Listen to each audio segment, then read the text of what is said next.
Test series শেষ হলে মাঠে গড়াবে 3 ম্যাচের টি-20 সিরিজ। এর মাঝেই দল ঘোষণা হয়ে গেছে টাইগারদের টি-20 স্কোয়াড। অবসরে গুঞ্জন থাকা সাকিব নেই প্রত্যাশিতভাবেই, তবে বিশ্বকাপ ব্যর্থতার পরেও টিকে গেছেন মাহমুদুল্লাহ রিয়াদ। 6 তারিখ শুরু হবে 3 ম্যাচের সিরিজ। স্কোয়াডে বড় পরিবর্তন না আনা বাংলাদেশ, তবে কেমন একাদশ নিয়ে প্রথম ম্যাচে মাঠে নামবে ভারতের বিপক্ষে তাই জানবো এ প্রতিবেদনে। টেস্ট ক্রিকেটে যে সুবিধা করতে পারবে না বাংলাদেশ সেটা তো আগে থেকেই জানা। বড় বড় দলগুলোও তো গত এক যুগ ধরে ভারতকে হারাতে পারেনি তাদের মাঠে। সেখানে বাংলাদেশ সিরিজ জিতবে সেটা দিবা স্বপ্ন ছাড়া কিছুই না। সাদা পোশাকে না পারলেও সাদা বলে অন্তত লড়াই করতে জানে বাংলাদেশ। কোহলি রোহিতদের অবসর ও টেস্ট দলে থাকা সবাইকে রেখেই এবার টি-20 দল সাজিয়েছে ভারত। বাংলাদেশের বিপক্ষে যেন নতুন সূচনা শুরু করেছে ফরম্যাটের বর্তমান চ্যাম্পিয়নরা। টি-20 দলে বুমরা না থাকায় বাংলাদেশের জন্য বড় স্বস্তি। টেস্ট সিরিজে যা ভুগিয়েছেন তিনি।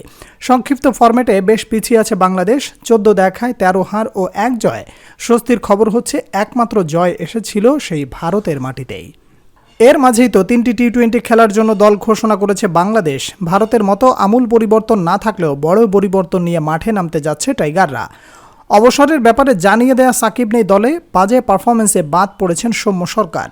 এদিকে কদিন আগেই বাংলাদেশ হাই পারফরমেন্স দলের হয়ে অস্ট্রেলিয়ার টপ এন্ড সিরিজে দুর্দান্ত পারফর্ম করেছিলেন রাকিবুল হাসান এবং পারভেজ হোসেন ইমন। সেই টুর্নামেন্টের ফাইনাল খেলেছিল বাংলাদেশ। সেই টুর্নামেন্টে টানা ভালো খেলার পুরস্কারই পেলেন দুজন। আগামী 6 তারিখ বাংলাদেশ সময় সন্ধ্যা 7:30 মাঠে নামবে দুদল। এই ম্যাচে তবে কেমন হতে পারে বাংলাদেশের একাদশ?